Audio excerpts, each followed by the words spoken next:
war, war, war. Nuclear war, atomic war, bombs, fires, bullets. Hello friends, आज इस वाली video में हम लोग बात करेंगे world's biggest bomb, the Tsar बम के बारे में। जी हाँ गाइस, हम इस बम की पूरी कंप्लीट डिटेल के ऊपर इस वीडियो में बात करें। तो बिना किसी देरी के अपनी वीडियो को स्टार्ट करते हैं। तो हाँ गाइस, आज इस वाली वीडियो में हम लोग डिस्कस करेंगे टसार बोम्बा के बारे में। टसार बम का जो कंप्लीट नेम है वो यही है, टसार बोम्बा। तो गाइस, सबसे पहले हम पॉइंट्स देख लेते हैं जो कि हम इस वाली वीडियो में डिस्कस करेंगे। व्हाट टसार बॉम्ब इज, आखिरकार टसार बॉम्ब क्या है, इट्स टेक्निकल डिटेल्स, इसकी सारी कंप्लीट डिटेल्स कि इसका कितना कॉन्सिक्वेंस है, कितना ये मील्स दूर तक इफेक्ट कर सकता है लोगों को। Date and location of testing, जब ये टेस्ट हुआ था, रशिया ने इसको टेस्ट किया था, तो फिर इसकी क्या इफेक्ट्स हुए थे, उसके कॉन्सिक्वेंसेज एंड इफेक्ट्स, अगर ये फॉर एग्जाम्पल लॉन्च हो जाता है तो फिर इसके क्या कॉन्सिक्वेंसेज और इफेक्ट्स रहेंगे, और फिर पॉलिटिकल एंड हिस्टोरिकल कॉन्टेक्स्ट। जी हाँ, तो बढ़ते हैं अपनी वीडियो की तरफ। 20th सेंचुरी की बात है गाइस, 20th सेंचुरी की। टसार बोम्बा नाम का एक बम जिसको सोवियत यूनियन ने निकाला था, यानी इजाद किया था, बनाया था, और उन्होंने इसका नाम पहले रखा था AN-602, was a hydrogen bomb developed by the Soviet Union in the 20th century. It is the largest, most powerful nuclear weapon ever created and tested. It was thermonuclear bomb H bomb designed by a deterrence during the Cold War. Guys, cold war के ऊपर भी हम video लेके आने वाले हैं, मेरे ख्याल से मैं लेकर भी आ गया हूँ। तो इस वॉर के अंदर रशिया ने टसार बम को टेस्ट किया था, और इसको किंग ऑफ बॉम्ब्स का नेम भी दिया गया था, क्योंकि ये सबसे बड़ा दुनिया का न्यूक्लियर बम है। इससे बड़ा कोई भी आज तक ना कोई बम है, ना कोई वेपन है, ना कोई आर्टिलरी है, और ना कोई ही आप कह सकते हैं ना ही कोई वेपन, यानी कि कुछ भी इससे बड़ा नहीं है, यानी डिजास्टर ये बहुत बड़ा हो सकता है। अब हम इसकी टेक्निकल स्पेसिफिकेशंस के बारे में बात करते हैं। गाइस, सबसे पहले इसकी एक्सप्लोजिव पावर के बारे में पढ़ लेते हैं। Estimated 50 megatons of TNT. Some reports say that design was for 100 megatons, but it was scaled down. That's 3,300 times more powerful than the bomb dropped on Hiroshima. Guys, Hiroshima वाले बम के ऊपर तो मैंने आपको वीडियो बनाई थी, और हिरोशिमा तकरीबन इतना बड़ा शहर था कि वो 90% डिस्ट्रक्ट हो गया था सिर्फ और सिर्फ एटॉमिक बम की वजह से।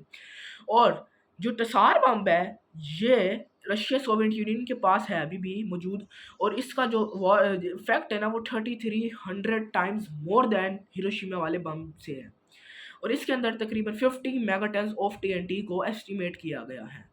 इसकी जो लेंथ है वो है 8 मीटर्स, और जो इसका वेट है वो है 27,000 किलोग्राम, यानी 27,000 किलोग्राम, और 59,000 LBs। और इसके बाद इसकी टाइप है वो 3 स्टेज हाइड्रोजन बम है ये। उसके बाद डिलीवरी मेथड है drop from specially modified TU-95 bomber. TU-95 bomber एक ऐसा बॉम्बर है जो सिर्फ वही इसको ड्रॉप कर सकता है। तो गाइस, अब हम बात करते हैं when and where was the Tsar bomb tested. Date was October 30, 1961. Location was Novaya Zemlya, an island in the Arctic Ocean, northern Russia. The test was conducted at an altitude of 13 kilometers, 8 miles above the ground to minimize nuclear fallout. Guys, ये जो test था ना, ये 13 kilometre ground से above यानी ऊपर test किया गया था, ताकि कोई न्यूक्लियर फॉलआउट ना हो सके, वरना बहुत बड़ा इस दुनिया को भी इफेक्ट पड़ता। अब हम बात करते हैं इसके इफेक्ट्स एंड कॉन्सिक्वेंसेस के बारे में। The mushroom cloud reaches 64 kilometres high into the stratosphere. Stratosphere एक लेयर है अर्थ की, और ये बम इस मशरूम सा क्लाउड बना था। जब ये बम ब्लास्ट हुआ तो एक मशरूम सा क्लाउड बना था, जो कि आसमान में 64 किलोमीटर ऊंचा तक फैला था, और उसकी लाइट 1000 किलोमीटर अवे तक देखी जा सकती थी, यानी 620 माइल्स अवे तक लोगों ने इजीली इसको देख लिया था। और इसकी शॉक वेव थी वो सर्कल द अर्थ 3 टाइम्स। ये इतना बड़ा बम था कि इसने पूरी दुनिया को 3 दफ़ा यूँ अपने घेरे में ले लिया था, यानी जो इसकी वेव थी ना, कैंसर की वेव, फिर बीमारियों की वेव, जो पूरी दुनिया में 3 टाइम तक यूँ, पहले 1 टाइम, फिर 2 टाइम, फिर 3 टाइम तक फैल गई थी। Heat blast called 3rd degree Burns and 100 kilometre away. जैसे गाइस, अगर कोई एक शहर में रहता है और वो 100 किलोमीटर दूर तक इसका 3 डिग्री बर्न्स हो गए थे, यानी 3 सेकंड से भी कम लगा था बंदे को जलने में और ख़त्म होने में, और राख बन के हवा में उड़ गया था 100 किलोमीटर तक। Windows were shattered 900 kilometres from ground zero. 900 kilometres दूर तक ग्राउंड में जो विंडोज थी वो टूट कर बिखर गई थी सारी। Environmental and human impact. Surprisingly, no one was killed in the test because it was conducted in an uninhabited area. However, the long-term environmental radiation and atmosphere distribution was substantial. जी हाँ, भाई इससे कोई मौत वगैरह या अमवात वगैरह तो नहीं हुई क्योंकि ये सिर्फ एक टेस्ट था टसार बम का।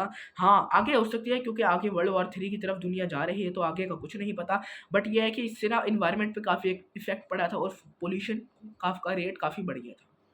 अब ये क्यों बिल्ड हुआ था? Cold war arm race. The Russia यानी जो रशिया था उन्होंने इसको डिज़ाइन किया था कोल्ड वॉर के लिए। जी हाँ, अब कोल्ड वॉर के अंदर डिफरेंट कंट्रीज पार्टिसिपेट कर रहे थे तो रशिया भी था उसमें। सोवियत यूनियन के नाम से जाना जाता था।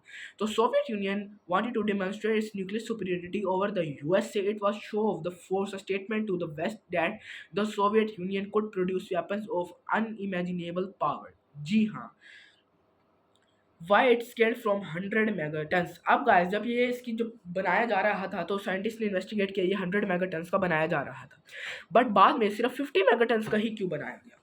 The original design called for 100 megatons yield, but it was halved to 50 megatons for the following reasons: to reduce fallout, to ensure the safety of pilot and aircraft. A 100 megaton denotation could have severely disturbed the Earth's atmosphere.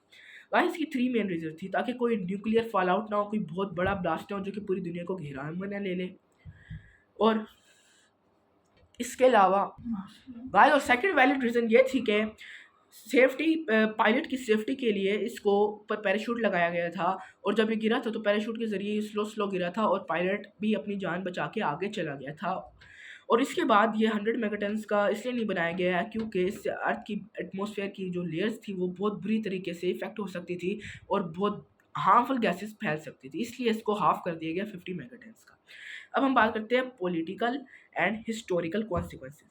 The Tassar bomba was a political weapon not built for war but for fear and deterrence. It is insisted that arms race between the US and the USSR. After this test, the partial test ban treaty was signed in 1963. Underground testing became the norm to limit atmospheric damage. जी हाँ guys, अब legally and final thoughts के बारे में भी हम पढ़ लेते हैं। Tsar Bomba was not just a bomb, it was a message, a terrifying demonstration of mankind's capability to annihilate itself in seconds. While it was never used in war, its shadow still lingers over the year. जी हाँ guys, ये इतना बड़ा बम था और Russia ने इसको test इसलिए किया था ताकि वो दुनिया को बता सके कि रशिया के पास दुनिया का सबसे बड़ा बम है और अगर कोई रशिया यानी सोवियत यूनियन से पंगा लेगा तो टसार बम उसके ऊपर गिर जाएगा और टसार बम के गिरने से वो कंट्री पूरा दिवालिया हो जाएगा, यानी पूरा का पूरा ख़त्म तरीन हो जाएगा। और टसार बम से हमें बचकर रहना चाहिए और खुदा से दुआ करनी चाहिए कि दुनिया वर्ल्ड वॉर 3 की तरफ ना बढ़े, क्योंकि अगर ये दुनिया वर्ल्ड वॉर 3 की तरफ बढ़ती है तो कम से कम एक कंट्री तो पूरा डिस्ट्रक्ट हो जाएगा और दुनिया का नक्शा भी बदल सकता है। तो अब क्लोजिंग मैसेज में देना चाहूँगा, may we remember Tsar Bomba not as a long weapon glory but as a warning to not fight, to be peaceful with each other. And a weapon never meant to be used, only feared. In a world full of conflicts, the lesson is clear. True power lies not in destruction but in resilient diplomacy and peace. जी हाँ guys, तो main जो हमें concept मिलता है वो यही मिलता है कि हमें एक दूसरे की कंट्रीज़ के साथ मिलजुल कर रहना चाहिए, ट्रेडिंग करनी चाहिए, अपनी जीडीपी अपनी स्ट्रेंथ को स्ट्रॉन्ग करना चाहिए, ना कि हम वॉर करें। अब ईरान और इसराइल की भी वॉर हुई थी तो इसके अंदर ये दोनों कंट्रीज़ वगैरह ने एक दूसरे से रिवेंज लिया, उसके बाद वॉर किए, तो ये एक अच्छी चीज़ नहीं है। दोनों को आपस में सीज फायर कर लेना चाहिए क्योंकि लॉन्ग टर्म इफेक्ट्स बहुत बुरे हो सकते हैं। अगर रशिया भी इस वार में इंक्लूड हो गया तो फिर आप समझिए टसार बम भी इस वार में इंक्लूड हो गया और फिर जब टसार बम अगर किसी कंट्री पे लॉन्च हो गया तो मैंने उसकी सारी डिटेल आपको बता दी। गाइस मैं एक और पॉइंट अपनी तरफ से इंक्लूड करना चाहूँगा कि सबसे बड़ा बम यही है टसार बोमा। इससे जो नीचे के बम है वो अमेरिका के पास मौजूद है और उसके अंदर अमेरिका ने जो हिरोशिमा और नागासाकी पर बम गिराए थे वो बम सेकंड और थर्ड नंबर पे आते हैं इफेक्ट्स के मामले में। सबसे बड़ा बम दुनिया का टसार बोमा है। जी हाँ गाइस, अब ये बम सिर्फ और सिर्फ सोवियत यूनियन के पास पाया जाता है आज के दौर में। आगे आने वाली का पता नहीं कि आगे क्या पता अमेरिका के पास भी आ जाए और या फिर कोई रशिया से ख़रीद ले। तो हमें अपना ख्याल रखना चाहिए और हमें चाहिए कि हम पीस की तरफ चले, ना कि वॉर्स की तरफ। तो उम्मीद करता हूँ आपको आज की ये वाली वीडियो पसंद आई होगी। तो मिलते हैं अपने नेक्स्ट वीडियो में, तब तक के लिए अपना ख्याल रखिएगा। और हाँ, और जो ईरान और इसराइल का वॉर चल रहा है इसके लिए भी दुआ रखिए।